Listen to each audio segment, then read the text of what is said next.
Hello, and welcome to Mind the Music, the podcast series where we sit down or stand or crouch and talk to musicians and mental health professionals about the intersection between being a musician and the myriad aspects of mental health, wellness, the state of our marbles, and multitudinous tangents thereof. Maybe it's quitting a band because of depression. Maybe it's discovering a knack for a musical instrument that we never believed possible, and it bolsters our confidence and drips or sloshes into the other areas of our life. Or maybe we get ill before we go on stage. I'm your host, Trevor Clements. I'm joined by a musician who will be talking about PTSD and Army service, and of course, music. Today's guest is Joseph Slotvig. I'd like to extend Joseph a hearty welcome. We're both members of the Band Together Facebook group. I believe that's where we connected. So I put up a post just saying that I had this idea for a podcast. I'm a musician and I'm doing my master's degree for guidance and counseling. So basically to be like a school counselor. So those are sort of two of my passions, music and mental health. Sure. First of all, you obviously saw my post and you sent me a little message. What made you want to reach out and accept that? Well, I feel like I'm at that point in my life that I'm very comfortable talking about some of the issues and struggles and tribulations that I've dealt with, like in the last decade or so, when it comes to trauma, prescription medications, things like that. I've been through the ringer. I guess first of all, let's start with the music. Yeah. What brought you to music? How long you've been doing it? And what does music sort of mean for you or do for you? I've always wanted to produce music when I was a teenager. And at the time, I'm talking about like mid to late 90s. I grew up in rural Wisconsin. I still live in rural Wisconsin, so there really isn't much for options for like recording studios or people that are interested in making music or creating bands of certain genres, especially the genre that I'm really looking to create and the stuff that I do create now. So, but lots of cheese, right? Yeah, absolutely. There's actually just down the road in Thorpe, Wisconsin, they have like international award-winning Gouda cheese. Yeah. And there's a cheese factory down the road about 2 miles from where I live here, and they got like the best cheese curds ever, like locally. Nice. So nice. But yeah, so I started producing music in 2020. I decided like the technology is available right now to basically build my own studio here at home and begin producing, recording, and writing my own music in my own house here. So it's been about 4 years of just relentless recording, producing, putting out a couple records. I won Artist of the Year for Wisconsin Area Music Industry. It's also known as WAMI. Last year, I won Artist of the Year in the electronic DJ category. So that was like a real big surprise. I wasn't expecting to like even be nominated. So or win an award but I'll take it for what it's worth, I guess. But Yeah, so I for a long time I really wanted to produce music, and with life, how life kind of pulls you in different directions. Obviously I was really busy with other things for a long time. Now I'm 41 now. So I'm talking like 20 years later, I'm finally like um accomplishing this goal in my life that I've always wanted to do. I think I've had a bit of a similar experience. I started playing drums in um, 1991. Yeah. I played in several bands, and then I went to university when I was 25, undergrad, with no plan.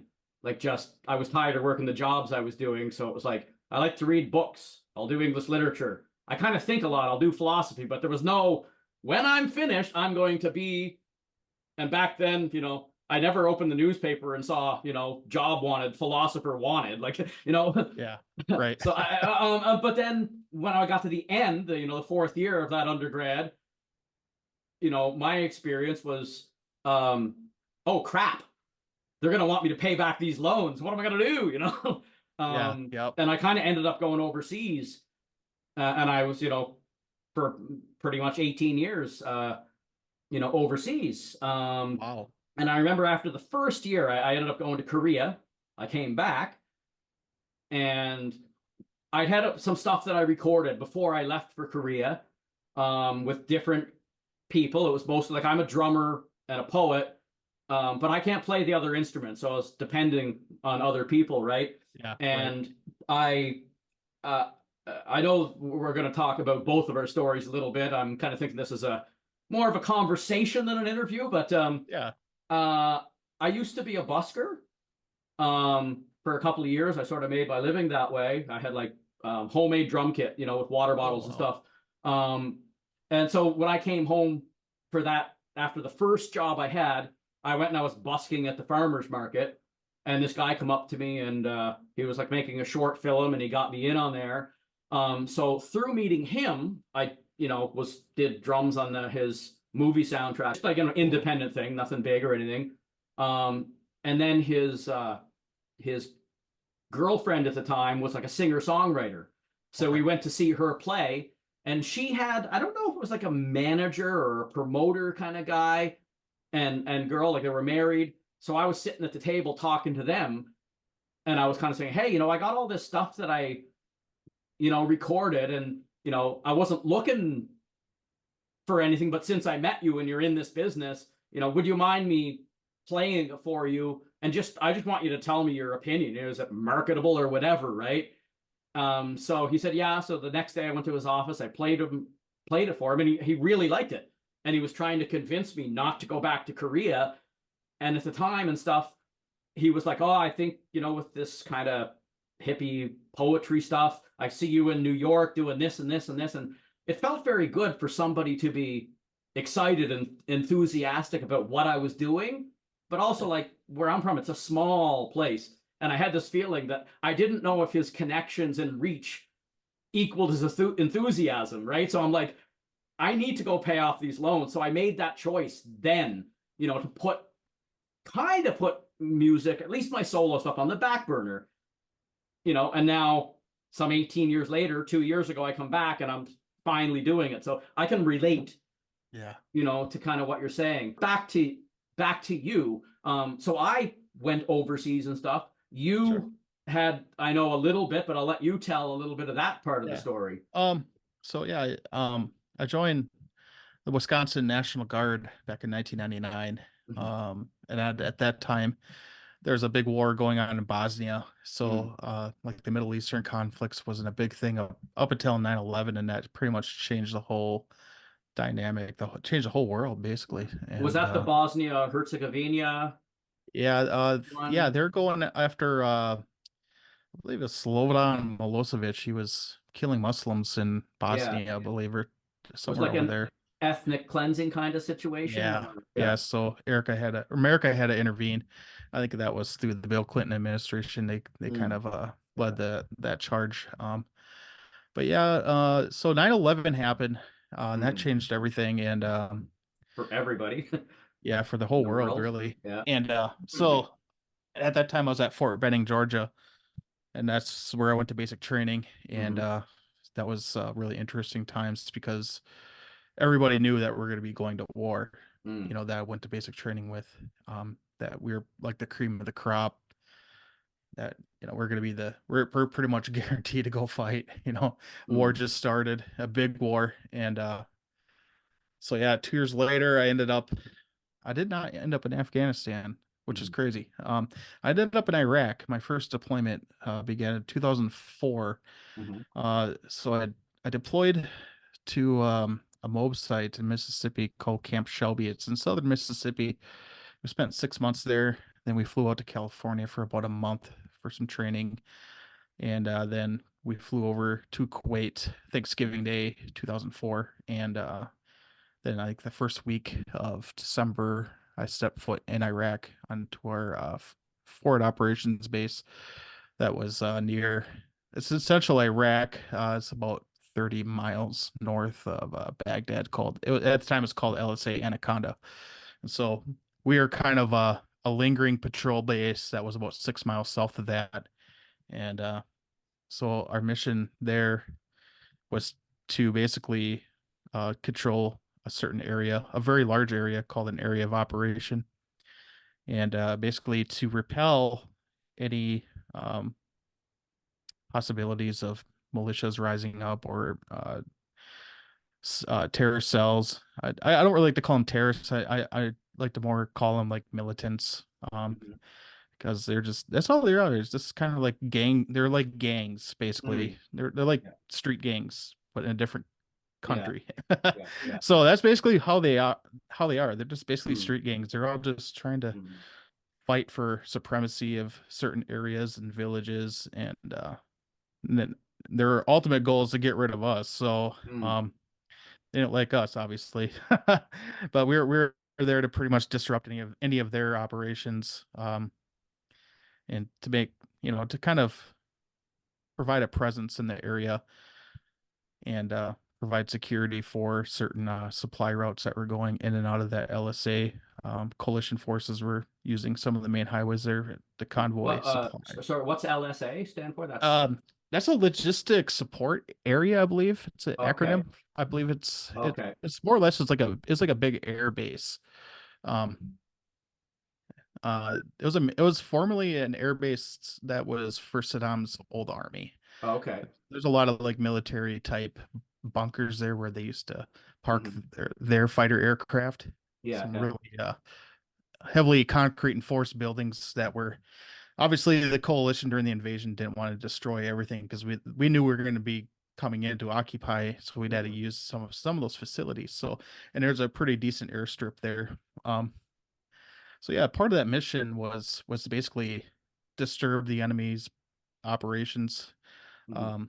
So we also did conducted raids where we had intel from local sources, because there are a lot of good guys there too that would come to us and say, we got some strangers in town, so and we think they're up to no good, and so we'd conduct our own little investigations and figure out if they're bad or good, and we do drive-bys and take pictures of their houses and their cars and whatnot, and formulate a plan to go in and do like a search and see if there's anything there that's would basically say, yeah, they're here for no good. So we'd end up conducting searches, and if we did have like a hard target, definitely do a raid, where we just go in quick and arrest any suspects that are there, and all's history from there. And so I wouldn't say like we had one certain job. It felt like we had like a huge array of jobs. It was like a full spectrum operation, and counter IEDs was a big mission for us, where we had to utilize EOD, explosive ordnance disposal teams, we basically escort them to sites where there's IEDs, roadside bombs, car bombs, and so they can go in and detonate or dispose of dangerous explosives whenever we find them. So, and we found a lot of them. We actually had, at the time, I think we had the highest operation tempo, and we were constantly rolling out for IED calls. You know, we had a few car bombs that would detonate on a convoy that was going through our area of operation. So obviously we'd have to go out and provide security, and if they called in medevacs, things like that would provide additional security for units. So it's kind of a really interesting, crazy time. The insurgency was starting to kind of pick up. You know, this is right after the invasion that happened in 2003. So the insurgency started to ramp up in 2004 and 2005, and like the tactics they were using were like improving drastically. And it was really hard for us to kind of keep up on what they're using to ambush us with, you know, the type of technologies that was being utilized was like advancing pretty quickly. And just that to us is pretty frightening. You know, you didn't know what you're gonna like. Every day was something different. You didn't know what you're gonna find, or what kind of tactic they're gonna use, or what kind of equipment they're gonna use to try to ambush your unit or another unit that's gonna come later. I suppose you probably like it probably affects your, you know, just the not knowing. You know, you might be maybe a bit more jumpy than you Yeah. normally. Like I know I heard stories of like my grandfather in like during World War II. Um, he didn't go over to Europe. He was stationed in Newfoundland, which at that time was not part of Canada. And I guess for Sure. him, he was really kind of like, I don't know, like ashamed of that or something, you know, that he didn't, you know, go and fight. But I Yeah. think they were like guarding some people. And I know there's a story like my grandfather was always very, you know, kind of peaceful guy. And something happened with, I don't know if, you know, he had his gun and there was like a dog and he freaked out and he shot the dog, you know, and it's Oh like wow. because he, you know, and I suppose um like anybody that's in that sort of Right. dangerous, you know, It's thing, like police officers yeah. sometimes, I mean, of course we know there's some bad apples, but I'm sure there's Yeah. also sometimes where people just, you know, It happens in the react or military something, too. you know. Yeah, and that's Yeah, the thing. you That's what know. they call muscle memory in the military. And Yeah. they, you know, they train you for that. You have to quickly react to contact. Yeah. And It's funny you mentioned muscle memory because that's a big thing in music as well, yeah, right? You know, if absolutely. you've done something with whatever your instrument is Yeah. a million times, you can Yep. do it easier than, you Yep. know, if it's something brand new, your muscles are like, I don't know what this is. I haven't Yeah. done this before. And then your Absolutely. brain does too. So, getting, well, not getting back to music, but did, did music like while you're in this sort of stressful situation, did it, enter your life in any way? You know, like if like Yeah. would you come back to the barracks and listen to Oh music, yeah. or did you have you know, people have guitars with you? I'm just kind of Yeah. So somebody actually had an acoustic guitar. yeah. And yeah, he was in a different platoon. So but while we were in Mississippi, this guy was like I don't know how to describe him, but he had a fantastic voice. Mm, And he would, you know, if we had a night off, we'd be drinking beers and he'd be sitting mm, outside the barracks jamming on his acoustic guitar, and you know, everyone would just be kind of sitting around listening to him. And he was really good. It just felt good and it mm, felt real, felt raw, you know. So it mm, was, you know, we're all going through all this stuff together. So, mm, you know, you kind of sit around, you just kind of get engaged naturally mm, to that. And but yeah, like music, for example, at the time we had mostly CDs, so I had like this huge book of CDs with me, yeah. and I was trying to protect that with my life because you know in Iraq the dust and dirt it gets Mm, into everything and it will ruin everything, like yeah. CDs especially. Yeah. I lived um in like the desert for 2 years, like teaching. yeah. Um so I kind of, you know, I've been in that dusty stuff, and you know, I lived in Abu Dhabi for two Oh years, and wow. yeah, like people called it the sand pit because you know that's kind of Sort what of. there is, except for places where they water Yeah. stuff and maybe. Yeah. But And anyway, sorry to interrupt.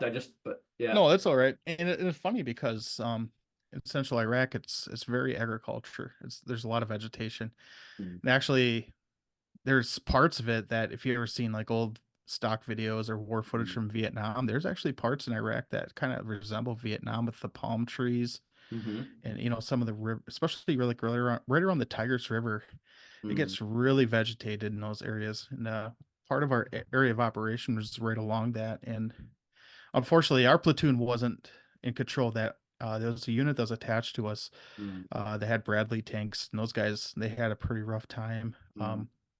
They got hit a lot, and mostly because the enemy there could hide pretty damn easily because the Mm. vegetation was just allowing for them to conceal themselves. Mm. And I'm kind of glad we didn't get that part of the area of operation because, Mm. I don't know if I would be alive. Mm. Um, so those guys took a beating, and but yeah, it's weird because the dust there, it's like it's almost like a moon dust. It's so Mm. fine, Mm. and like my first tour, I think we only had like one or two serious dust storms, I think, Mm. so Mm. but my second deployment in 2009, it seemed like every week we had a dust storm, and it like the whole sky just turns orange, Mm. and it lingers for like a day or two. It's just crazy. It's like you're living on a different planet. Mm. They had that stuff, not exactly that, but in Korea there's always a particular type of year where dust came in from the Gobi Desert, like in China Oh, and Mongolia, and it was like oh, that. Like you say, it was that very thin, like it'd be on your windows and stuff. yeah, And a lot of people would be wearing masks. yep, Totally different kind of danger. I can't, equate this, not danger, but just in terms of the the natural elements. You go to a different yeah, place, it's different than what you. yep, and definitely, and like places like in Iraq, they had a couple things like, especially with some of the use of the weapons they have, depleted uranium, which actually like turns to dust as it impacts the target. So that kind of gets mixed in with all the dust and dirt, and that's a big worry for like Gulf War veterans or anyone that served in that theater. That they're basically breathing in like powdered, depleted uranium. And then there's that lingering threat of hantavirus. Basically, it's like rat feces that get mixed in with the dirt too. Mhm. But no one, I don't think anyone has ever had any problems with that. But Mhm. I am like a little bit concerned about my long-term health. Yeah, Right now I'm okay, but how is it going to be like 20 years from now? Is this stuff finally going to like start because of affecting me? like basically like your lungs and stuff. Yeah, respiratory system is my respiratory system is pretty shot as is, and I Yeah, think it is from breathing in burning garbage and all the dust storms. yeah, So I definitely noticed like when I came home, like my physical health was changed a mhm, lot, not just my mental health. So, yeah. I lived in a place. I lived in Mongolia for a year. I was teaching oh, there, cool. and they um a lot of the nomadic people, like the nomadic lifestyle is just not they're not Yeah. able to subsist on it anymore. So a lot of them are moving into the Yep. to the city, but they don't really have the infrastructure. So they have these like ger camps. A ger is the Mongolian word for in Russia they call it yurt. That sort of semi Oh, okay. dome kind of tent. Like they can put it up. It's Sure. semi permanent. Yeah. So they would be living in there, and then in the summer the air was beautiful and Sure. everything was clean. But in the winter, to stay warm, they would burn anything and everything. Yep. Coal, garbage, tires, and Right. you like you didn't go around in the winter without a mask on because like I look at my door and you could see black in the sky, right? And Yeah. and they have a huge problem with the respiratory system there in that country Yeah. because of that. Again, different. Yep. But it's funny how I keep seeing parallels, except I just didn't have the danger. Sure. Yeah. I Uh, didn't I have the didn't. looming threat of getting Nobody shot. was. Yeah, nobody was gonna shoot me. Yeah.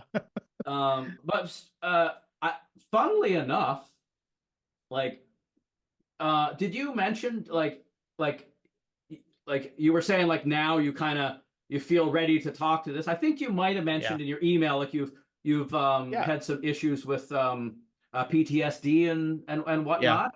Yeah, absolutely. I battle with it every day. So, Mm. and depression, anxiety. Mm. It's like a culmination of things. And um, I've taken, oh man, like the VA here in America, Mhm. like 10 years ago when I was seeking help. basically, if you wanted help, there was very limited resources, and it's kind of a shame. Yeah. You think the government would be ready to take care of the troops coming back home from seas to make Uh, sure that, because we have a real bad problem of soldier suicide. Some of the people that listen to this might be familiar with the 22 a day thing. It's like a 22 veterans commit suicide a oh, day. okay. Sorry. Um, Sorry. no, yeah, that's fine. And yeah, so that was a big thing, and I don't know if it's really that bad anymore, but for like a few years, um, especially soldiers from my era, the global war on terrorism guys and gals, there's a lot of suicide amongst the ranks from guys coming back from overseas, and I felt like the VA, like when I first went to them for help, they just kind of, I wouldn't say they shrugged at me, but they just instead just decided to prescribe me all these different medications and just sent me home and just told me to take those meds for a few weeks and see how you feel. And I just didn't feel like that was like I was taking some medications that was making me really sick, and I'd quit taking them because it's like I just didn't like the way they made me feel. There's time as I was taking medications, I was like sedating me essentially. I'd be sitting in a couch just staring at the wall for like a really long time and not even knowing like I was getting lost in this different like no, it's like a 20 soldiers from my era, the global war on terrorism guys and gals. There's a lot of suicide amongst the ranks from guys coming back from overseas, and I felt like the VA, like when I first went to them for help, they just kind of, I wouldn't say they shrugged at me, but they just instead just decided to prescribe me all these different medications and just sent me home and just told me to take those meds for a few weeks and see how you feel. And I just didn't feel like that was like I was taking some medications that was making me really sick, and I'd quit taking them because it's like I just didn't like the way they made me feel. There's time as I was taking medications, I was like sedating me essentially. I'd be sitting in a couch just staring at the wall for like a really long time and not even knowing like I was getting lost in this different like dimension essentially. And I just kind of snap out of it. I'm like, holy crap, am I even here? Where am I? Trying to think where we Yeah, were when. I was kind of talking about my experiences with my first experiences with antidepressant medication and anti-anxiety meds and how like they kind of made me into like a weird zombie. Yeah, like Or they turned me. the cure is the worse than the disease sort of thing. Yeah, it was more like it felt like a more of an experiment. They're just kind of like, well, we're gonna try these, then we're gonna try these. And I dealt with that for like a few years. Yeah, that's And tough. it just yeah, Like it I had a led like friend, the same thing. He for years, like he get something that helped his depression or gave him migraines or something that yeah, didn't give him migraines. It did nothing.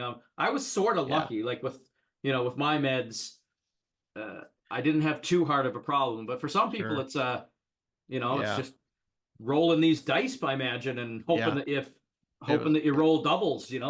it's bad. And I know a guy that who served in Afghanistan and he was having some problems similar to mine, and Mm, except he was having hallucinations and like homicidal thoughts. yeah. And his mother-in-law approached me and asked me like, what should I do? Because Mm, she knew like I've been in combat, and so I said like, what kind of medication is he on? And she started mentioning all these different mm, meds that he's on and the dosages that they're on. Not something didn't seem right. I'm like, you might want to check those dosages. They seem really like extremely high. yeah. And sure enough, they did look into that, and basically he was being over medicated and it was melting his brain essentially, causing him to have those hallucinations and Hey. yeah, so they kind of they figured that out and they fixed that for him. Mm, And from far as I know, like he started doing a lot better as mm, soon as they adjusted his medication. Um, but yeah, that's crazy. So that made me very weary about taking meds yeah. altogether. So and I Yeah. tried like natural things also with like CBD oil, Yeah. I did lavender. that for a while too in Korea. Like Yeah, I was in Korea and like mental health, there's more sort of stigma there.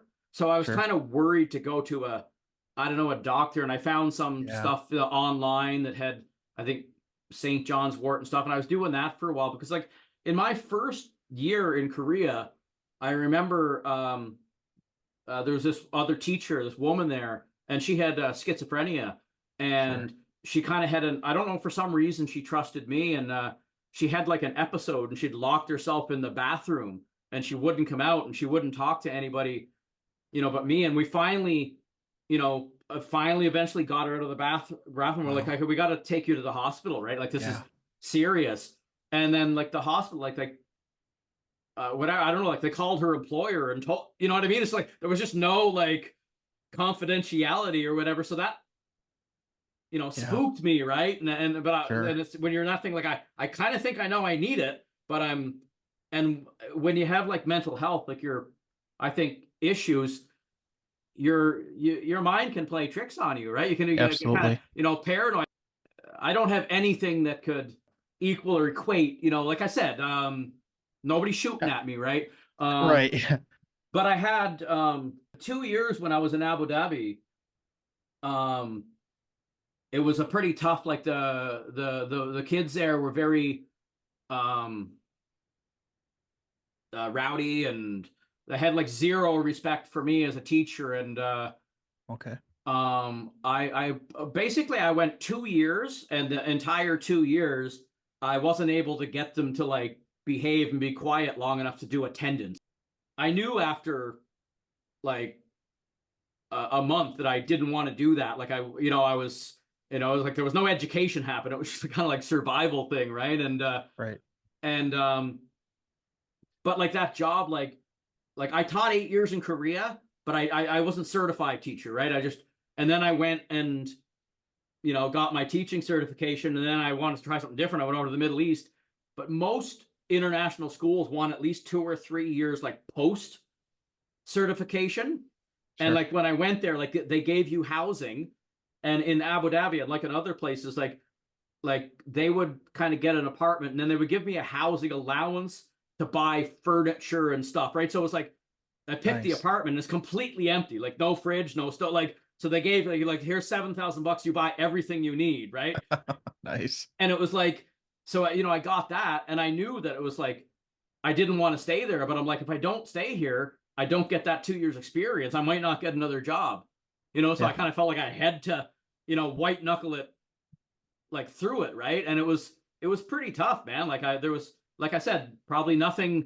My life wasn't in danger yet, but like you mentioned suicide, like down the road, you know what I mean? I came to a bad place like with education, but many days driving to school just fucking crying, right? Like I'm going here, right? And I have to, do this. And so anyways, I managed to white knuckle it through the, the 2 years, kind of say, it'd be, my wife would be like, you just make it to the March break, you know what I mean?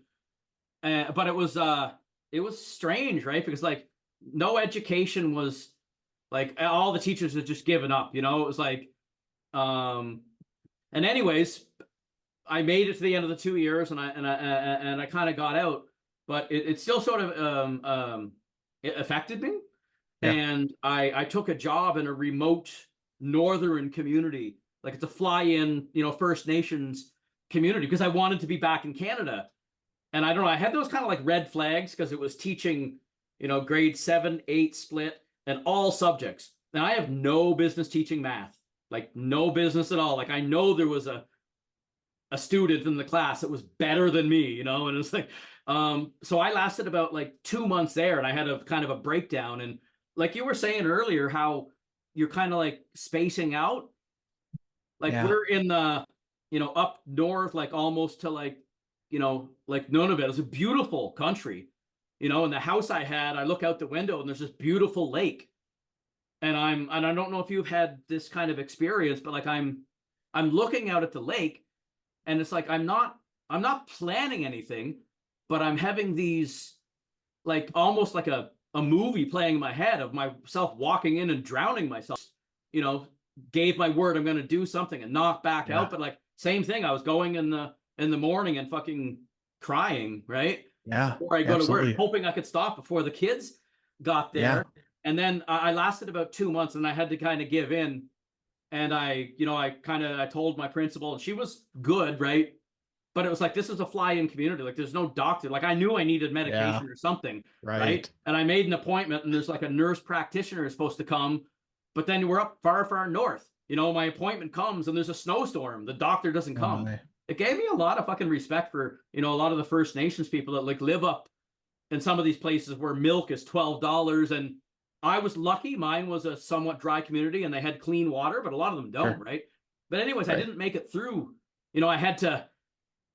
I had to basically get put on, what do you call it, like kind of medical leave. And I was there for like 2 weeks in my apartment thinking, like, can I, go back to work? And I eventually got to the point where I said, no, I can't. Like, I'd walk into the classroom just to get something, and it would be like anxiety. It was there. So I had to tell my, I can't, and it was a hard decision for me to make. So I went back to my hometown, and like, this cost us about 10 grand, right? Because a fly-in community, we had to fly all our stuff in, and so getting there and out back, like, this decision was, hard, right? Right. But then I was lucky because it was unionized, right? So I had, like, I'd be in the class and I couldn't do anything. I was just there. And I remember I went to see a psychiatrist, right? Because I knew I, needed help, but I was scared to tell anybody again, knowing all these stories that I'm talking to you, and I was getting kind of worked up. And she said, you're talking about something that happened 5 years ago, like it happened, like it's happening now. And she said, that's sort of like, oh, sorry, I took that. She said, that's kind of like, you may have like somewhat like PTSD. And I'm like, how the fuck, like, I never went to war. Like, how is that even possible? So I'm very interested in, hearing somewhat, like, does that relate to you? I mean, I don't know, because I always thought, like, I don't know what it is, but I know whatever it was like not comfortable, but. Yeah, so I'm not like an expert on the subject or a doctor, but the way I see it, people deal with stress differently. Yeah. They deal with situations differently, and it might come out, anxiously, might come out through anger. You might freeze up and hide in your shell. But everyone's different, so everyone's got their struggles, I guess. And I don't think it's right to pick or point out to say, like, just because your situations are different than mine, that you suffer less or that you deal with less. I don't think that's true at all. I think that's what my mind was telling me. Yeah. You know what I'm saying? I think people just deal with whatever they got going on. Everyone's so different, and that's something that I've learned with these struggles, is that when you get into group therapy sessions, that you're meeting people from different backgrounds, different upbringings, and they deal with things so differently, but they're so alike in a lot of ways. Also, there's certain things that you relate to, especially with what you're saying. Like, I suffered like some severe anxiety attacks, and what you're describing almost sounds like an anxiety attack. That's from my uneducated opinion, I guess. But some of the anxiety attacks that I've had, I thought I was actually going into cardiac arrest. I actually went to an emergency room to be like, dude, I think I'm going in. I'm not even like 35 at the time, and I think I'm having a heart attack in there. That's very common. Like, from what I've learned from studying this stuff, is that, like, this stuff is like, people think it's in the mind, but it's in the body too. Like, strongly absolutely. In the body. Absolutely. And it's a horrible trick that your brain plays on you. So they had hooked me up all these machines to check my heart rate, and I'd be sitting there for a while, and they'd be like, your heart's like perfect. And I'm like, well, that didn't feel perfect about an hour ago. Yeah. Why does it feel like it's gonna pop? Why does it feel like it's gonna come out of me? Yeah. So it definitely feels like damn, it felt like I was, you get nauseated, you feel like you're gonna faint. And so I kind of learned that, when you're having an anxiety attack, your brain is responding to something. It's sending chemicals into your body and making you like go into survival mode, essentially. And I've kind of learned how to like catch that. And Yeah. I had to deal with like some really bad anxiety attacks to kind of realize how to deal with it. And it comes down to like knowing that it's surfacing. Like you start to kind of feel lightheaded a little bit, and that kind of what starts for me. But everyone has different Yeah. like triggers for it, I guess. Like I knew somebody that said, yeah, I get like a cramp in my back, and that just like escalates into this massive panic attack. And for me, I just get like this slight like nauseous feeling, like I'm gonna faint. But then I had to think about what I'm doing, where I'm at, and Yeah. kind of ground myself and be like, okay, now we're going to control my breathing.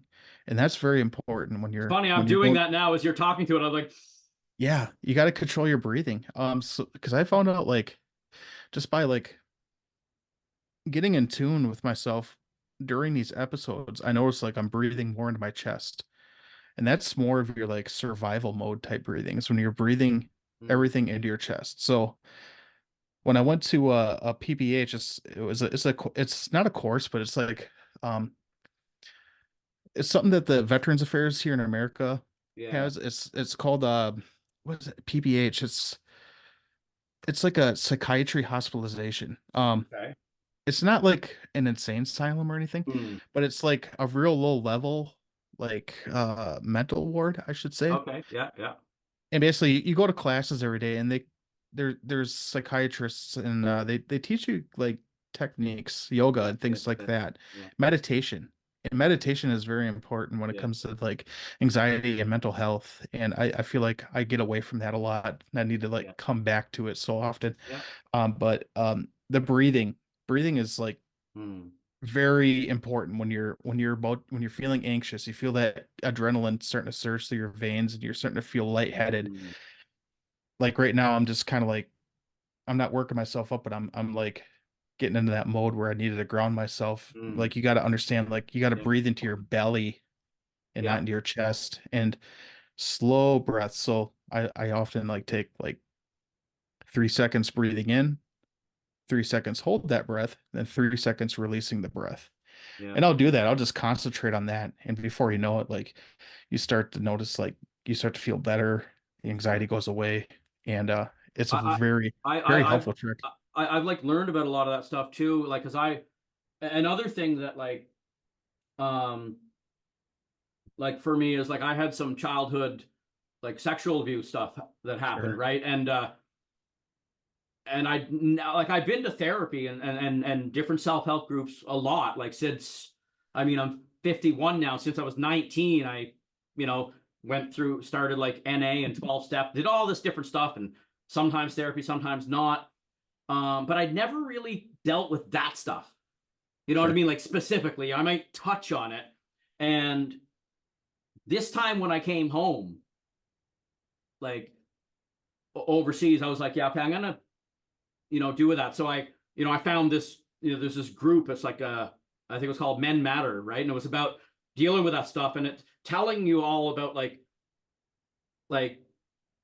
trauma and trauma responses, like not only the mental stuff but the physical stuff. And we do that stuff too, like the grounding, whether it's like like just feel your feet on the floor or Yep. all this kind of stuff, to say like, where are you right now? Like I'm not, Yeah. like for whatever it is, I'm not in that classroom, or for you maybe I'm not, and you haven't told me specific kind of things that happen, but like Right. it's when you, and I'm sort of making a segue, I guess, kind of back to the music, and that like I played in bands and stuff like when I was overseas in Korea, but I never really did my solo stuff.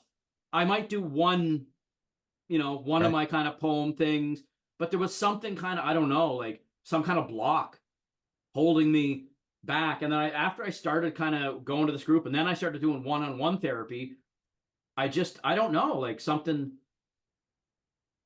clicked, and I just kind of said, no, I'm just gonna put it out there. I'm just gonna reach out to somebody, because I told myself that when I came home this time, I'm not gonna join a band just as a drummer, because I've been putting I Yeah. loved all those bands, but putting what I'm most passionate about, and saying I don't know whether I can't say it, it's cliche to say I don't deserve that, whatever it was, I kind of just said, no, I'm just gonna do it. And I've been kind of putting it out, so all this stuff that I recorded 20 years ago, I finally got around to like releasing it. You know what I mean? I play it for people and they'd like it, but something stopped me at a level. And then dealing with, the mental health. And I had stuff too, like in Korea, I was in some pretty good bands with musicians that were, a lot of them actually were in the military band. So they're like trained musicians. And I'm a kind of a hack, and I'm playing with people. I love the music, but then depression would get me to the point where like, I could, it's weird. Like I knew I loved it and I knew it was something important in my life, but I couldn't get myself into the frame of practicing. So I'd go to the rehearsal and feel like I'm letting people down. You know what I mean? And it's like how mental health affected my music, but then music can also pick you up. So that's why I'm interested in this subject. Like it's like the juxtaposition, like they both influence each other. So can you tell me a little bit about like, has your relationship to music, has it changed like post, going over into like the sort of war zone and stuff, and with the PTSD, and maybe get a little bit of that, talk about the evolution of, music, and your mental health. Has your mental health gotten in the way of the music? Has the music picked you out of it? And so I'm going to shut up. I'm not good at that. I'm going to shut up and let you talk a bit. Yeah. So, I started producing right when COVID like shut everything down. And so, and it was like late winter that year. So, the winter time's really bad for me. I'm always very depressed, and so that drags on until like the springtime. So I was still kind of like dealing with wintertime depression. So I started just writing songs about dealing with depression and dealing with the experimentations with different medications that I was prescribed. And I ended up writing a couple songs. One was called Psychotropic. It's basically it's one of my first singles I ever released, and it's basically like my song I wrote about how psychotropic medications affected my relationships in the past. And like I would quit cold turkey on this stuff, and that would like have a severe negative effect when you start to have these withdrawals from these certain medications that you're not just supposed to just quit them. You're supposed to have the guidance yourself off. Yeah, you're supposed to like, your doctor's kind of supposed to help you like get you off them. And but I would just quit cold turkey. I would just say to hell with it. I'm sick and tired of eating pills. I want to try a different way. I want to, but then you have to deal with that like withdrawal symptom for a long time that, it's almost like, it's hard to describe, but yeah, you get really weird. Your mind just takes a plunge. But yeah, then through the music that I wrote later on, started writing some songs, not all songs, but about struggles with PTSD and struggles with depression. And I wrote one song. It was on my last album. It's called Misunderstood. It was on my last album, The New Wave Messiah. I basically wrote that song about myself, about how, I had these, when I was a young kid, I had all these huge dreams looking forward to becoming a grown up and accomplishing great things. But then these mental issues kind of like surfaced from, life, war. And I ended up like destroying like a lot of my relationships, destroying how I thought about myself. I couldn't look at myself in the mirror for a really long time.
Mm. I still struggle with that. I just don't like to look at myself. Yeah. I don't know why that is, but I just do not like to see myself. It's harder to describe, and I really haven't. I don't think I really fully coped with that part of depression and you know, it's post-traumatic stress. But I noticed that like I don't really take great notice of Mm. my appearance. Like Mm. I just don't really, you know, I let my hair grow out longer, grow some facial hair. Mm. You know, like I used to be really clean cut and Mm-hmm. straight edge, and now I'm just kind of like, I don't know if it's because I'm realizing I can let go of like that part of my life that I don't Mm. have to look like a soldier all the time, you know? Yeah. Yeah.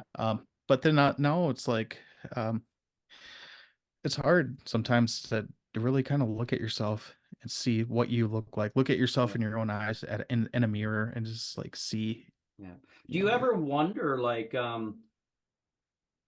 do you ever wonder, like, how other people see you? Like, I like with, like when people like they're gonna take a picture of you, and they're like, yeah, smile, and you're like, yeah, is this what a smile is really like? Because I know. it's not natural. And this is I gonna hate that. sound like this is gonna sound super fucking narcissistic or whatever, but like I'd love to, have like a photographer sometimes like, follow me around for like 4 days and be able to take those pictures at the time when I'm not aware Yeah, that a picture's being taken of me, so I can kind of see myself yeah, how other people see me when I'm not all noticing. self-conscious or thinking about Yeah, it. You know what I mean?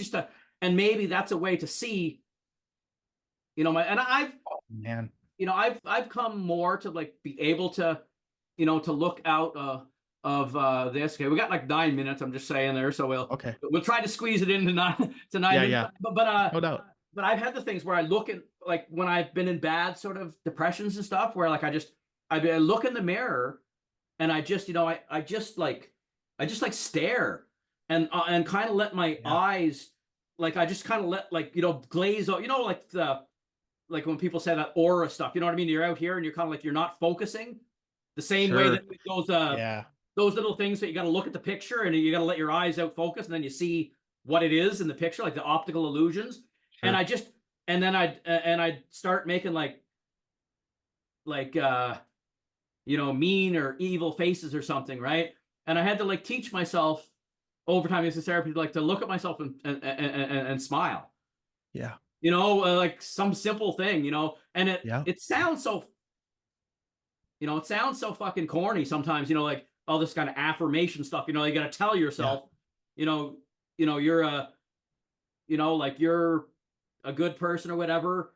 yeah, But it's like so I read an article once and it said that that you can actually trick your brain into thinking that you're happy by forcing yourself to smile for a while, yeah. I think you and could. and but that's not kind of difficult for me. Like that's Yeah, one why I could never be a waiter. yeah. I couldn't go to work and be in a shitty mood and be acting. And some people I can know. do that. Some people can do it. Yeah, Like, but me, it's like I'm not gonna be mean. But like if I'm in a really bad mood, I'm not very good at like yeah. um you know I think you're masking it. Yeah, I think you're just being real, you know? Like I see that like with people yeah, that have like a business mindset. They yeah, could sell anything because they know yeah, how to talk to people. yeah. He could And sell not, the you devil know, an ice cream cone. yeah, yeah, absolutely. Yeah. They can like persuade anybody at any Mm, time. And it's something that I admire, but I wish I really had that skill mm, because like you said, if you're in a shit mood, you don't really mm. want to like try to connect with somebody that's in a really good mood, you know? You kind of want to be left alone and Yeah, kind of just sit and yeah, just kind of be with yourself. yeah. But I think like a lot of it comes like you have to, like you said, like look in a mirror, smile. I know like I've heard like you said like self-affirming Yeah, techniques. Like you gotta like learn to love yourself, yeah, and that's really important. And I think I struggle with that, yeah. you And know. I think And sometimes like forgive yourself for shit. yeah, Like there's stuff that I've done in my life that I'm not proud of, and it pisses right, me off that I can't go back and undo it. but it's there. And then I start beating the shit out of myself. Like, well, if I did that thing that was not a good thing, how could I possibly be a good person? But then you realize, like, good people sometimes don't always do like the best things, right? Right. And that's kind of, kind of hard. But I just wanted to, like, because we're getting close to running at a time. We could do one more if you like, but it'll probably tell me 9 minutes and stuff. And I should be getting some sleep tonight. But I come up with this long time ago. I read this book about depression. It was called The Beast, and it was about how, like, this depression is the beast in it. And I'm not sure why I mentioned that, but her name was Tracy something. But I come up with this kind of thought that, like, to me, depression is it's AIDS of the mind, where, like, HIV attacks your immune system. Like, so you get a cold and it attacks the thing that's supposed to fight it off. And, like, I know all the shit intellectually. I know if I exercise, I will feel better, right? If I do this, I will feel better. Absolutely. But it's just like, sometimes I've been in that situation. I mean, I've been pretty good these days, like, for the last little while, but I've been in those headspaces where, like, I know it, but I just can't make myself do it, and that's why I say it's like, it attacks the part of you that, your and motivation. that's why, like, I think therapy is so important. And that's why, like, I like, you mentioned something to me, I think, maybe in your email, that you're saying, that it's important to you, like, to talk about this. And for me, like, it's interesting to me for musicians, because that's what I'm interested in. And I think things are getting better because people are, talking about it openly, because, keeping all that shit, like, in your mind just plays fucking tricks with you, because you start thinking that you're the only person in the world absolutely thinks that way. But once you say, oh, this happened, even like me, some of the stuff I said, I haven't been to war, or at least not that kind of war, but, but I can relate to things that you would say, right? Have you ever had this thing, and, like, and this was before I ever went overseas, but, like, sometimes performing live, like, some nights it's perfect, everything's great, but other nights, sometimes I draw a blank, and all of a sudden, like, it's like I had that the other night where we were play this song, and then we started kind of playing it, and then I just said, stop. It's not happening. We're not doing it. And but I think it's all right too. Like, I got this thing with music, this, like, I can be serious about how much I love music, right, but I can't be too much serious about myself, right? sure, because it's like, what is it if I hit a wrong note? Like, I'm not a fucking brain surgeon, nobody dies. Oh my God. It's a wrong fucking note, but like, it's funny how the mind is just, it's this thing.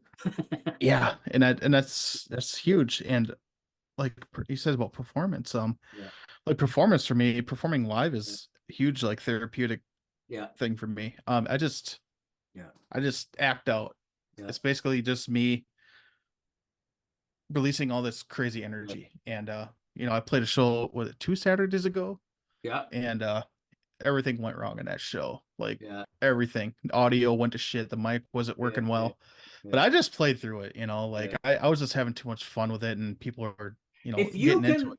like you say, if you can fucking laugh at yourself, the audience will forgive you. You know what I mean? It's like, there's that, like, I don't know what kind of different music, like, I'm into so many different styles of music, but I remember, like, when I was younger, it was like metal, and if it wasn't metal, it was not cool, right? And I remember that there was this album by Anthrax, right? And they're playing the concert, and they're like, oh, wait, this guy fucked up, and they're all like, hey, everybody in the audience say, Joey fucked up, right? And the audience loves it, right? Because it's like, they're being human. It's like, they don't have to try to pretend that, like, and go through the song. It was just, you're human. It's okay, no matter what level you are, to stop and say, like, oops, I fucked up. Like, that song is supposed to be straightforward, and for some reason I started it in a shuffle, and now am I gonna fucking suffer through it, or am I just gonna stop and say, hey, I'm fucking human, I fucked up?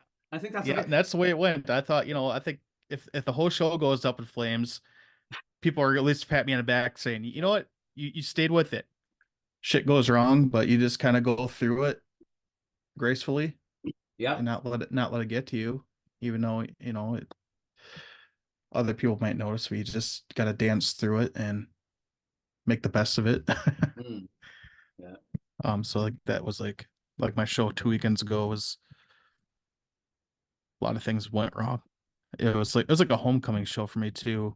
Yeah. I played at a town that I've been trying to play for a long time, and I finally got to perform there. So I had family and friends there that were watching my performance. And they saw a couple things that went wrong, and I just kind of like, okay, we're just gonna go get through this as best as we can, and I did freak out, and I just in between songs and verses I was unplugging shit, plugging shit back in, and and then got everything back working as it should be. So it was like a really proud moment for me, actually. I was just like, I made it work, and people were really happy, and people thought, it was a really well done performance.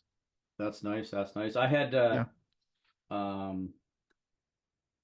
so the first, I guess, kind of real gig I did since coming back, I had the same kind of thing, like you said, you'd wanted to play there, right? Because I was overseas, like pretty much for 2003 until I come back in 2021. Like there was a few times when I was home and it didn't stick. But I played in Korea. I was in different bands, and mostly Korea. I played not much in Mongolia and not much in Abu Dhabi, though I did some recording in Abu Dhabi with some guy. It was hard there because they're like a Muslim country, so it's kind of strict. So like there's just not really bars, and the people to play there, they have to have like insurance and all, so I just other than but I recorded a song called Transformations that's about this kind of things are changing in your life or whatever. And I did it with one of the other teachers. We kept I knew he kind of stopped playing guitar and said we should write a song together. We finally did one day, and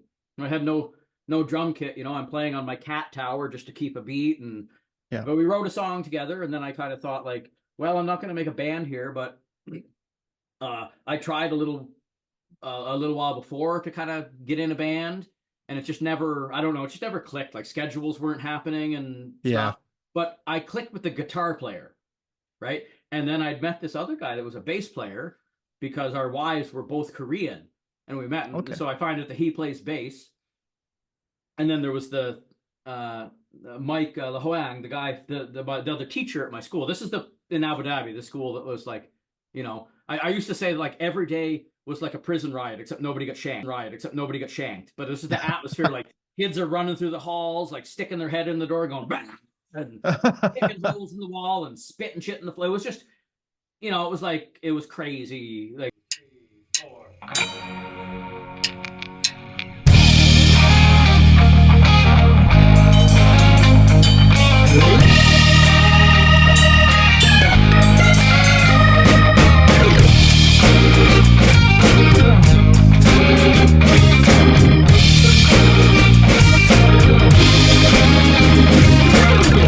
Transformations, not sure where it's going. Got my illusions and confusion keeps on flowing. Inoculations, looking for the door.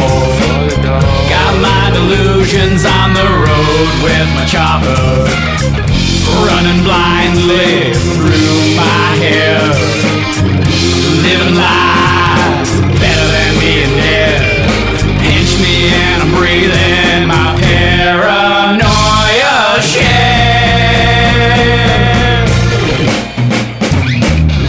Transformations, not sure where it's going. Got my illusions and confusion keeps on flowing. Inoculations, looking for the door. Got my delusions on the road with my chopper, running blindly through my head. Living life better than being dead. Pinch me and I'm breathing my paranoia shit.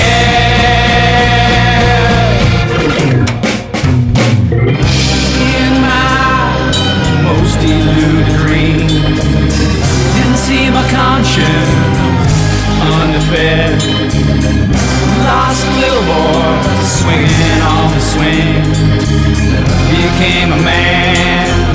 laying in his bed.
Not sure where it's going. Got my illusions and confusion keeps on flowing. Inoculations looking for the door. Got my delusions on the road with my chopper, running blindly through my head. Living lives better than being dead. Pinch me and I'm breathing my paranoia shit.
Not sure where it's going. Got my illusions and confusion keeps on flowing.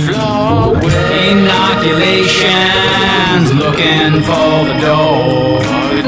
Got my delusions on the road with my chopper, running blindly through my head. Living life better than being dead. Pinch me and I'm breathing my paranoia shit.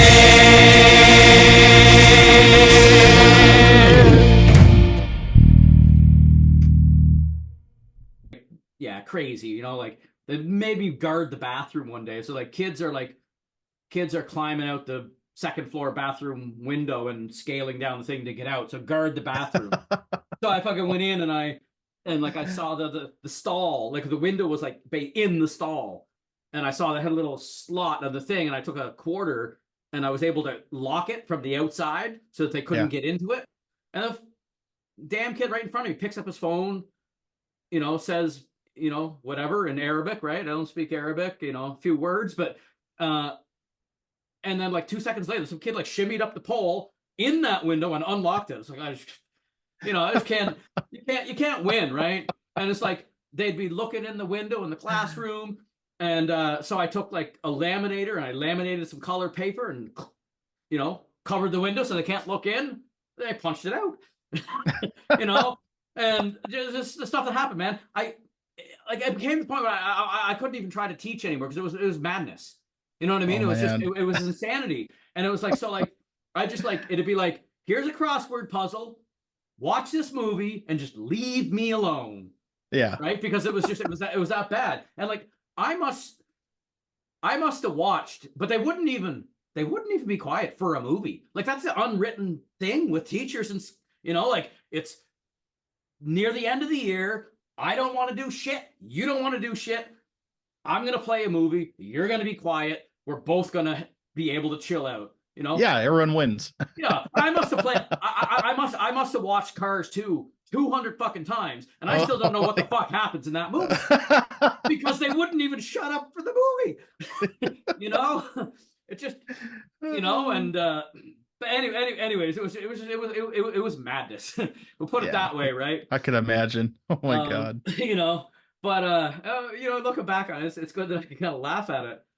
Yeah. Laugh at it now, but Jesus Christ, I don't know where I was going with that. Like somebody once said it before, like if I was a superhero, I would be Tangent Man, able to just stun you with because I go on a tangent and then I'm like, I gotta go here to connect back to here, and I'm always trying to get back to my original thought, but I branch off farther and farther away, and then I catch myself doing that too, and and I think that's like a really good gift to have. Like if you start something, then like you like you said, you break off into something else, but you always come right back to where you started at.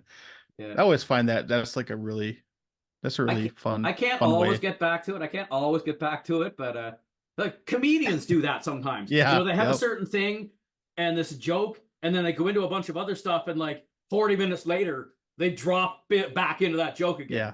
Yeah. That's pretty cool. I did stand-up comedy twice. That's something I wanted to try. I think that's funny. That seems, this is pretty, I don't know. I'd love to try something like that, but I don't know if I would have it because not stage fright per se, but your ability, you're kind of like winging it. You're talking about things and you're talking about situations and you're trying to include all these funny things into the story. It truly is a gift. I think comedians though, like it appears like they're winging it, but they're not, because they work that stuff on stage, and I've only done it twice so much, but it's like you kind of get your ideas and you go with it. And like actually a friend of mine another teacher, I told him I was going to do this, and he's like, "You're not going to wing it, are you?" And I'm like, "Yeah, I kind of think I am." Because here was my reasoning. If I could wing it and get maybe a little bit of a chuckle here and there, then this is maybe a turd worth polishing. Yeah. You know what I mean? Like I just wanted to see if I get any. And then I think, and then you if you record it or whatever or something, and then you look back at it and you're like, okay, which one landed and which one didn't? Right. I got to do that part that got the bit of chuckle. I got to go more with that. And like my pacing, maybe I didn't give them enough empty space to laugh. It's like Frank Zappa said, music is the space between the notes. It's sometimes it's what you don't do. Yep. Then what you do. Bill Cosby is good at that, I think. Yeah. He just gets that look on his face while the crowd is reacting. Some things, though. Yeah, he is. Yeah. Back in the day, he wasn't a good man, apparently. Right. He was funny, but he was not he did some bad things. Absolutely, just heartbreaking that that had to be that way. But set that aside, but when he's on stage, he had that ability to say funny things, and he would just kind of stare at the crowd and wait for the reaction, and you could tell in his mind he's thinking of the next on the next verse he's going to go on, where he's going to take it. I really like. Oh, sorry, go ahead. It truly is a gift, I think, to be able to do stand-up comedy. I think truly too, and the difference between, I guess, I know I can be funny sometimes. I get in that certain click, but like Right. these professionals that can turn it on whenever they want. Sure. That's the thing. But I think although comedians do, I think they workshop stuff with each other. They Yeah. do these like little open mics. They test drive. It's just like Yeah. some bands will do that. You go and this song is awesome, and you go there and you get nothing. This one Yeah. sucks. You go there, it's Yeah. like, wow, everybody likes it. Like you can't always trust your. Yeah. It's like improving. Yeah. That's the proper word I'm looking at. They just off the top of their head, they Yeah. try to make whatever comes to mind work, and it's crazy how they make it, how that happens. It's truly like a talent. Mm. So Yeah. But anyways, I was yeah. just saying I don't know where the hell I was going with that. Oh yeah, I was basically saying how in Abu Dhabi how I wasn't really going to play out live, but I'd written this song with this guy, and it's on like the album I put out, and I thought, you know what, it'd be nice to go into a studio and record it just for memories. Right. And that's kind of what we did. Like, so I got that with me and Mike. I said, like, let's find a studio, in Abu Dhabi. And then I called up Soufiane, this guy from Morocco that was working out there in the oil fields, great guitar player, and I called him, I was like, sent him the pretty rough, demo with, me playing on the cat tower and then overdubbing, hitting a cardboard box to make a bass drum or whatever, right? And he's like, yeah, I like it. And he wanted to do it. And then this other guy, Ian, who was the bass player I'd met, because our wives were both Korean, I'd never heard him play bass at all. I just like, hey, do you want to play bass on this? So that could have been like, he could have been really bad. You know what I mean? but it came together, and it came together good, right? And it's like, and now, and I love recording for that reason. You can capture a moment in time, and I got those memories. Like I'll still be listening to that when I'm 90 and remember that. It'll bring it back to me. Absolutely. And I think like the energies combined together, and they just, you have that feeling, you just know that everything is where it's supposed to be, and it feels good, like you said. So. Really good. I wanted to get to a few things. So I was talking to some, because like I said, this is my first sort of foray into, well, not exactly. I did a little bit of thing called Trevor's Quest, where I was documenting the process of doing my master's, and I did it for a little while, and then I got busy and I just stopped. But so a lot of those were just me talking to the screen, and then I did one where I because it was basically the process of whatever, like learning or studying, and I contacted this professor that I had in undergrad, because he was a pretty cool, like I just, he was one of these guys, right? And I wanted to talk to him about it. And I realized that, like, when I'm talking to somebody else, that's much more interesting. Sure. Yeah. For me, and I'm assuming probably for other people too. Not that you do see things online where people just put the camera up and they talk to the ether, and it really connects because they're being, authentic and honest. But I like that, like, I mean, you're some dude from cheese country in the States. I'm some dude from potato country in PEI. And, we both happen to be musicians. We both happen to have had, issues with, like, mental health and maybe some trauma and stuff. Yeah. And it's like when you are, like, I guess, real. Mm-hmm. You know what I'm saying? Like when you're talking about real stuff, like I just find you connect with people. How do I connect? I just feel you do.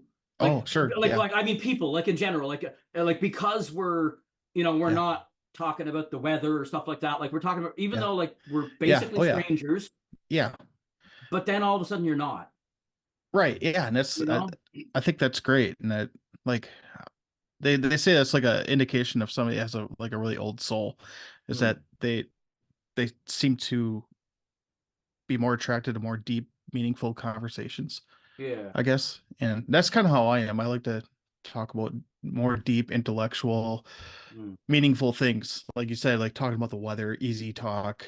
Yeah. It's I mean, it's there's a time boring. and place for that. Yeah, Sometimes absolutely. it's nice, but I just to talk about something real, Yeah, you know, like to actually get into the human condition.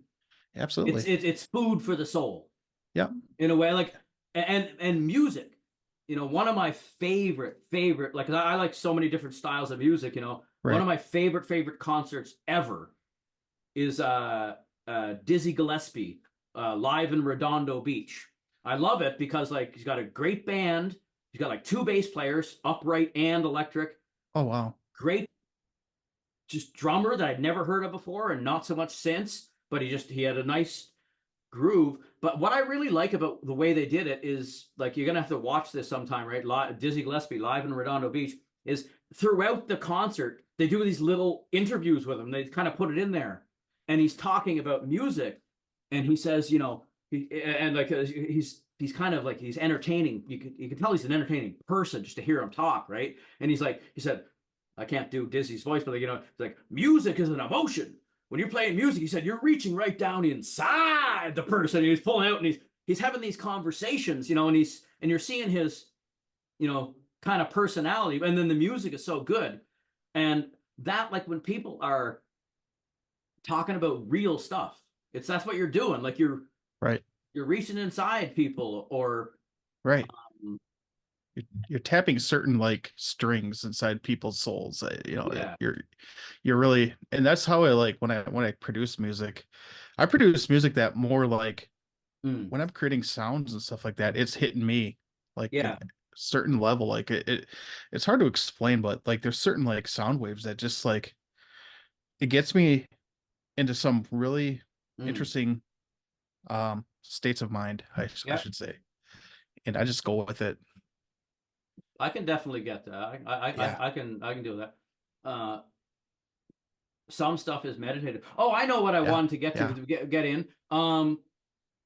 Because it should be somewhere in this podcast, right? If this becomes a podcast, I think it has to because it just feels right to me. I don't know. You Yeah, it's know, banging pretty good.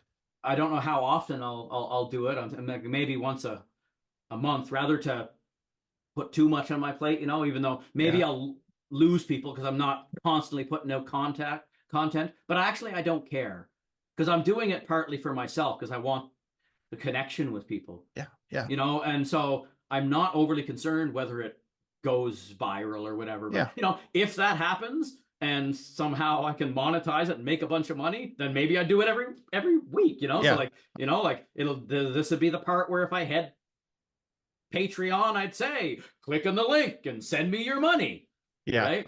I think like you just gotta like start somewhere. And I think like the way we're going with it, it's been pretty good. I think there's definitely something here that Hmm. would attract other people. So I think so because people yeah. like to hear about you know there's so much in I think in society and in the world that is like you said, like the business person or whoever it is, there's a front Yep. and it's not real. Like I've got my mask and you've got your mask, and sometimes that's healthy and good in certain Right. situations. Like there's time and a place for everything. But the Absolutely. things Yep. I wanted to get to was so you play music under area 715. 715. Oh, Yep. okay. Where Yep. where where that name kind of come from? So that's I don't know if you're familiar with states, but every state has like area codes, Okay, yeah, and yeah. they make up like every states are consisted of counties, Yep. and so they take groups of counties and they basically like separate them like little provinces, and they just basically give them like an area code. So the area code that I've born and Uh, raised in here in Wisconsin is 715. Um, and so I figured like where I come from is very important to me. yeah, me too. So I feel like when people say my name, they're also talking about where I'm coming from, Hmm. um, where I grew up, where my roots are. which is Wisconsin. And Wisconsin. Yep. and the town or the I live in Cadott right now, Cadott, Wisconsin, home of Rockfest every summer. okay. It's a big music fest every summer for the upper Midwest here. They get a lot of big bands up here, but it's a real small town. But I'm originally from a town called Boyceville. It's about an hour or two west of Cadott Okay. here. Very rural area, lots of woodland and agriculture. But there's also there's a lot of dark history with this Mm. area also that kind of I'm into like urban myths and urban legends. Yeah, yeah. And when I was younger, I'd always go to the library and dig up like old newspaper articles, or there's actually a book that's called Wisconsin Death Trip. Yeah. Um, I don't know. It's a weird biopic of Uh-huh. strange events that happened in parts of Wisconsin back in the 1800s and the early 1900s. Okay. And a lot of the information comes from a mental hospital in Black River Falls, Wisconsin. They talk about why some of the people that were in that hospital, what led them to be there. And some of Mm. the stuff was really just crazy. And unfortunately back then, mental health wasn't evaluated very well. Mm. There's parts in that book where they talk about people were possessed by Satan, you know? Yeah, yeah, yeah, yeah. But that's the only that was the only way they diagnose people, oh, he's possessed, better get the Yeah, exorcist. But yeah, yeah. it could have been somebody that had maybe it's somebody that just had severe schizophrenia, or Well, yeah, that's the thing, right? you That's the know. thing. Here's the kind of like where, as humans, we're pattern recognizers, Yep. right? And our brain wants to make a pattern I but things aren't always what they seem, Right. And I remember it's kind of more of a funny story. When I was a kid, I was sitting in my grandparents' kitchen all by myself reading the funny papers, and the water tap turned on by itself, chug chug chug, and I'm like, Oh whatever, man. 7, 8 year old me runs it, right? My grandfather comes up from the basement, kind of and he's laughing.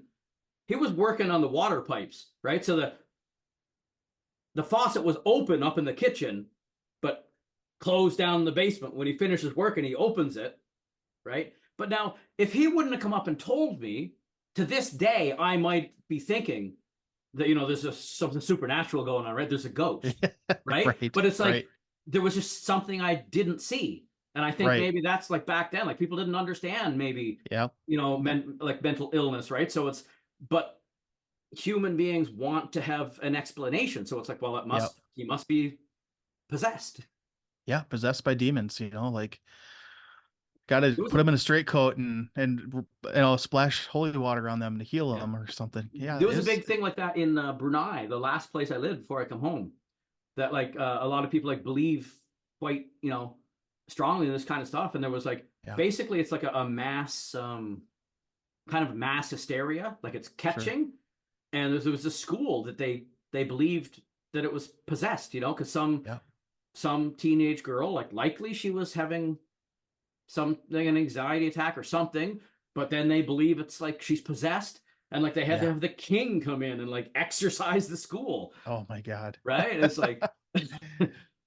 And I yeah, think I think that stuff in some parts of the world actually still happens. They have yeah, witch doctors and stuff like that to come in, rinse yeah, your yeah, house, rinse you of evil spirits, yeah. stuff like that. It's like Mr. Clean, but for ghosts.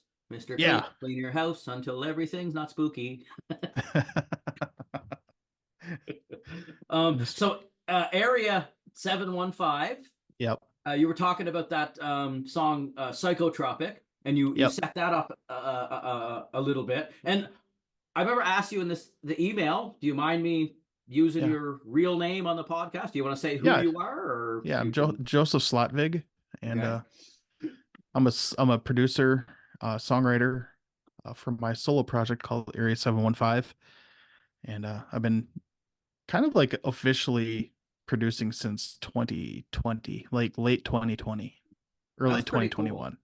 So I just I'm had an trying. idea. What's Sorry, that? go ahead, but don't let me forget my idea. I'm going to write it down. You keep talking. So And yeah, I just been kind of just hammering away, producing tracks, putting some singles out, and a couple albums, working on another album right now. yeah. And I don't know when that will be finished. I Mhm. don't really like to set like hard dates for that stuff because then it gets down to the wire and I'm freaking out. Yeah. So Yeah. I kind of learned like I'm not gonna produce when I don't feel like my mind's not in the right Yeah. place. Yeah. Like I'm gonna do it when my mind's in the right place, and when everything gets done, it will get done accordingly. Yeah. And it could be 2 years from now. We don't know. Mm. So, but yeah, that's what I do, and I hope to continue to produce music. Nice. And That's awesome. Here's the yeah, idea that I had.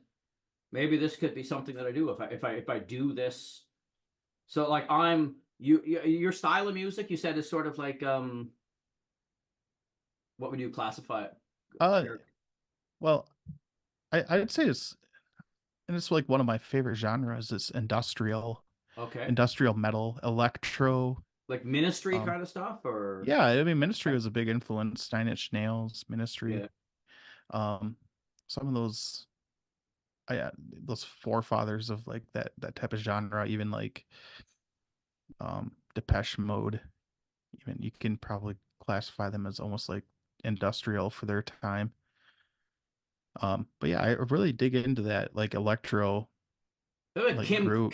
King Crimson, man. They were one of the first bands that had like distortion on the voice, like 21st Yeah. Century Schizoid Man.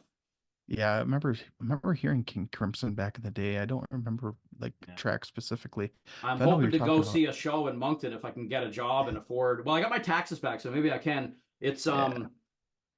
uh two of the members like of King Crimson, and then like the Robert Fripp didn't want to be involved, and Bill Bruford didn't want to be involved, but and then the drummer for Tool Oh wow. and so That's Tony Levin is the bass player from the '80s version of King okay. Crimson, and then Adrian Belew, who he played with like King Crimson, Yeah. Talking Heads, lots of other Cool. people. And Danny Carey is that Tool Danny, drummer, right? yeah, the drummer for Tool, and I guess Robert Fripp has this very like picking technique where it's just like they keep saying like relentless, and then Is this like almost ultrasonic? it's It just hammers on that. it's how can I say it's very like for a long Oh, time, and the two guitar players they do like interlocking kind of guitar things.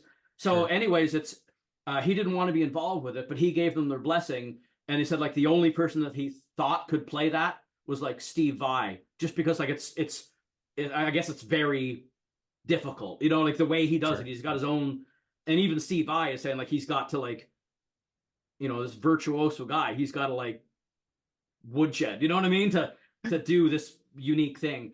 So yeah, they're coming and it's called Beat. So they're not calling it King Crimson because that was one of the albums during this '80s period, like Beat.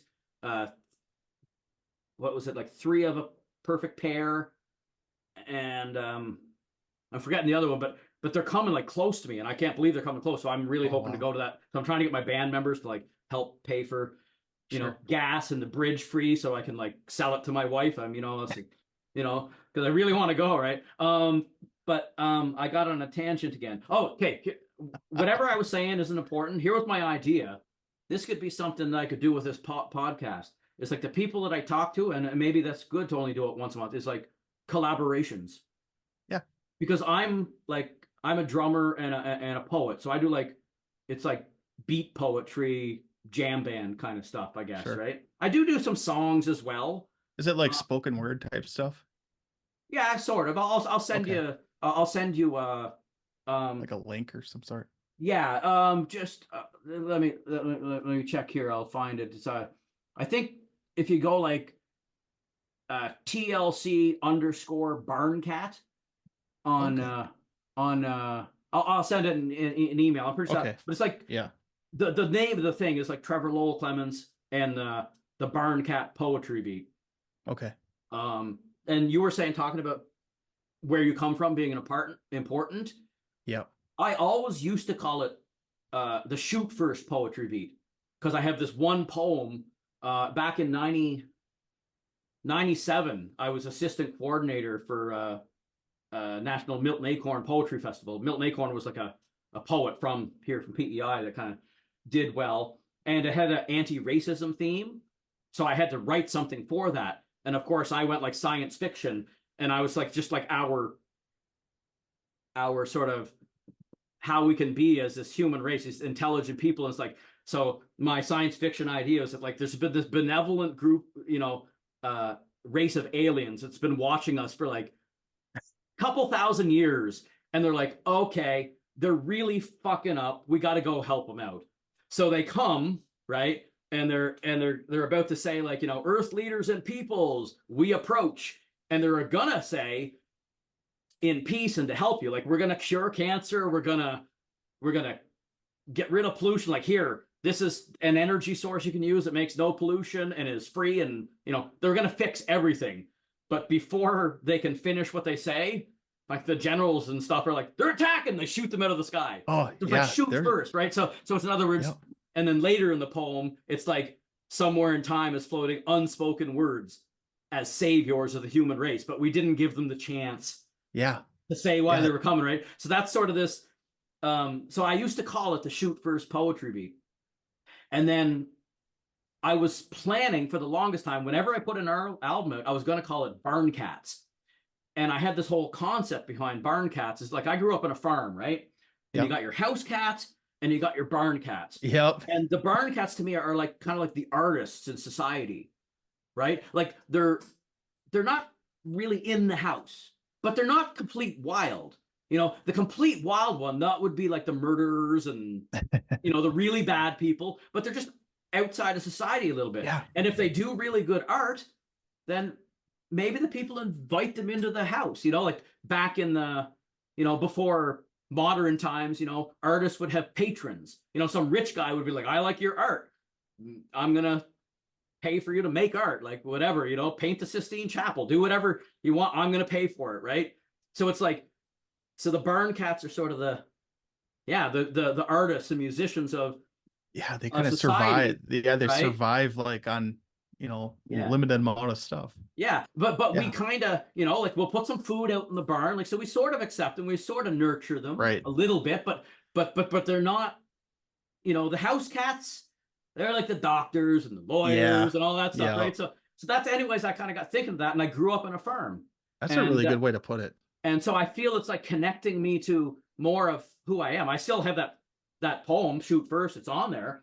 Yeah. So I got like, so, and then like my thing is like, I wear this hat because this was my grandfather's hat, right? So I wear it when I perform. It's like it's, it's like I don't wear that all the time. It's like when you perform, sometimes there's a theatrical aspect to it as well, right? So absolutely.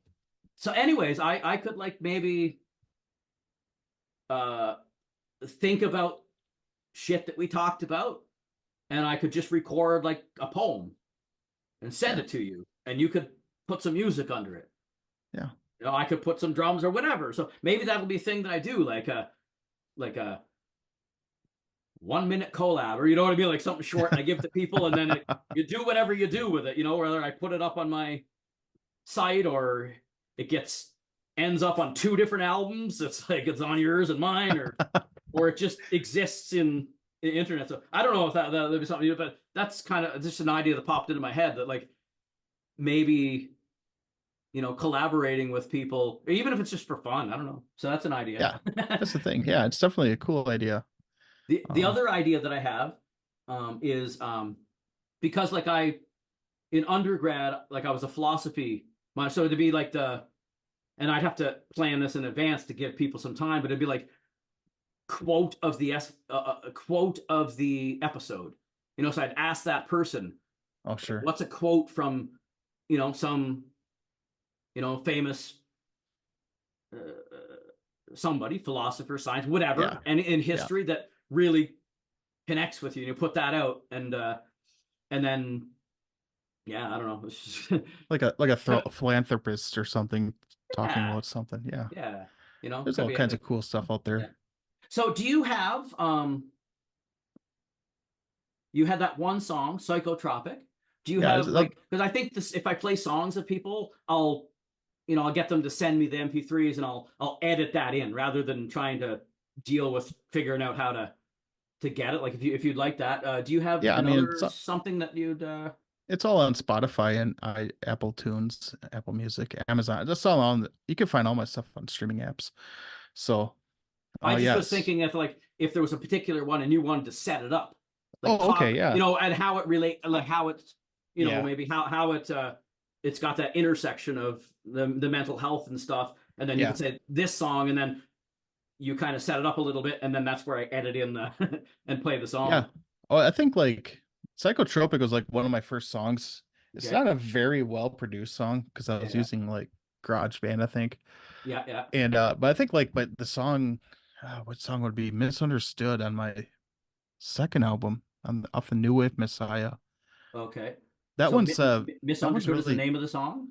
Misunderstood is called the song title. That Okay. one's like it's a really deep song. And it's one of my like the way I wrote it, just like I don't know how it came out of me, but it just did, and I just went with it, and it's just like to me, it's a really well written song, Mm, and it nice. like Nice. it explains a lot, and it's talking mostly about myself, like in my own mind, I guess.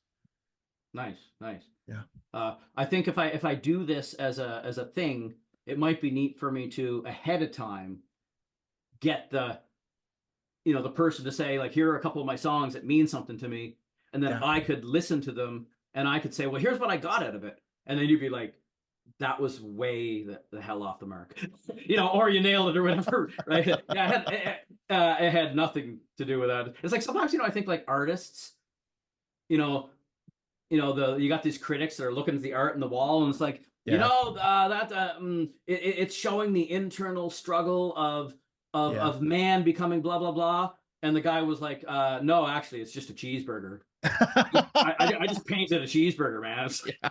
It doesn't It's mean just a anything, banana. It's just a banana peel with duct tape on it. you know? Yeah, but yeah, man, I really enjoyed this. Thank you. Um, I did too. and I don't, like I said, I don't know when I'll get around because like I gotta sort of focus on finishing up the last little bits of my masters, and Yeah, I was always kind of planning to do this, but it was the fact that there was this music festival. That okay, if I can get something that I even if I find like a really good little chunk, and then maybe I could put it up and I could say, here's an example of kind of where I'm going with it, yeah, and check it out and see if you'd be interested in, because I want to do local people. I want to do people from everywhere. If I'm lucky enough to get like super big famous people, because then a lot of people will click on it, and you know, yeah, and yeah. they're just Definitely. people, they're just people. Right.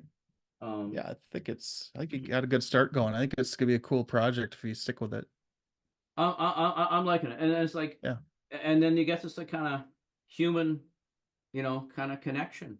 yeah, absolutely. Yeah, And I'll send you my stuff. I'll send you I got some stuff on Spotify. Sometimes it messes up because sure. when I was uploading it all, somehow I got one of the song labeled wrong. So the name was right, but it was a different song. So the same song was twice on the album. The whatever it was the first time, it was correct, and the second time it had the other name, but it played that song again.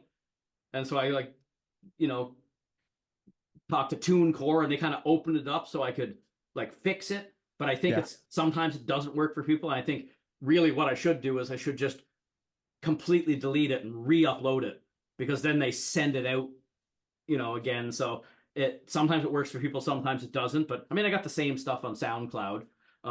If it doesn't work, but yeah, I enjoy this, and thank you very yeah. much, like Hey, for thanks. for like to come on and share, some pretty like personal stuff, Yeah, with a yeah, stranger, you yeah. know, and I mean, if you're open to that going out into the world, if you weren't, you just say the word, and I wouldn't do it. Right.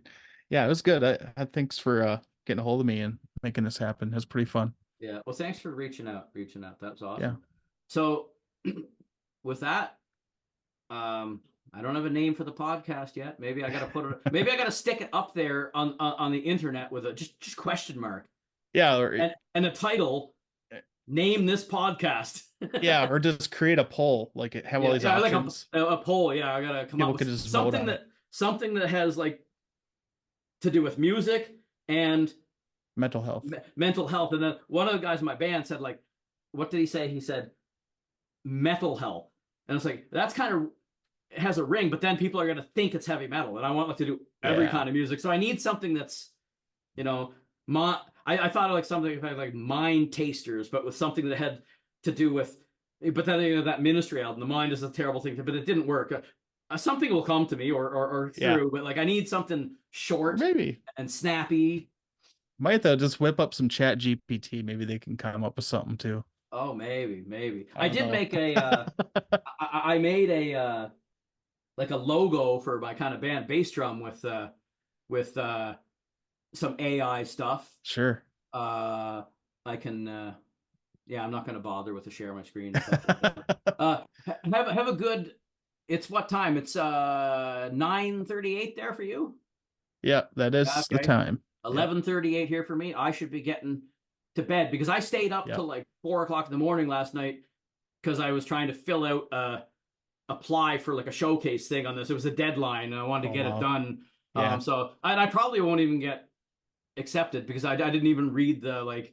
I'm probably not even like haven't reached a certain thing. Like it's probably disqualified because I didn't read it. But anyways, you know, I probably like didn't do the stuff that I needed to do. But anyways, so whatever. You try and you try and you keep trying, and it's all right if it doesn't go. You know, I totally get that. I'm not in a rush.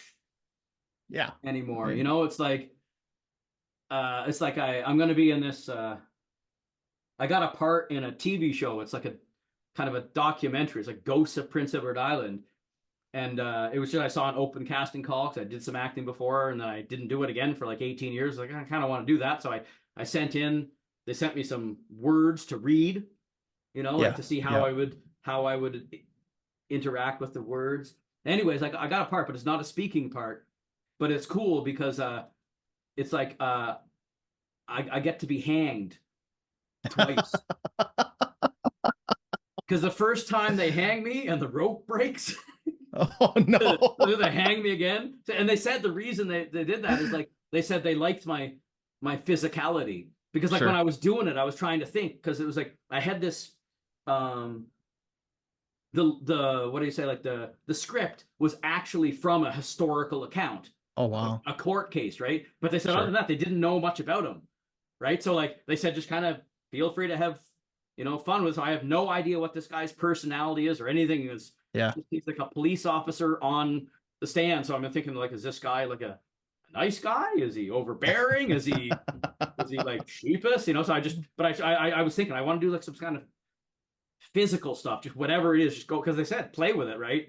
Right. So anyways, I was thinking not just about what I was saying, but like, trying to do, little motions. So anyways, I'm thinking that I get to die twice, and that'll be like maybe one of my first kind of acting things if I do some acting here at PEI. Oh, that'd be cool. And I get to die like twice. Yeah, the first time I don't die. So I'm like, PEI is very small. If you look at Canada, we're the smallest province on the East Coast, right? Okay. And I'm like, could I be the Sean Bean of Prince Edward Island, where I just get to die and everything, right? I'll get a hanging. Now I need like a shooting. I'll need a I'll need like some odd death. Like you ever see that TV show 6 Feet Under? Yeah. Season 1, it's all like weird like accidents, Yeah. Anyways, I'm gonna shut up. I'm gonna shut up. And thank you very, very, very much, Joseph. I really enjoyed this, and it made me feel that like it is the right thing to do because I enjoyed it so much. Keep me in the loop, man.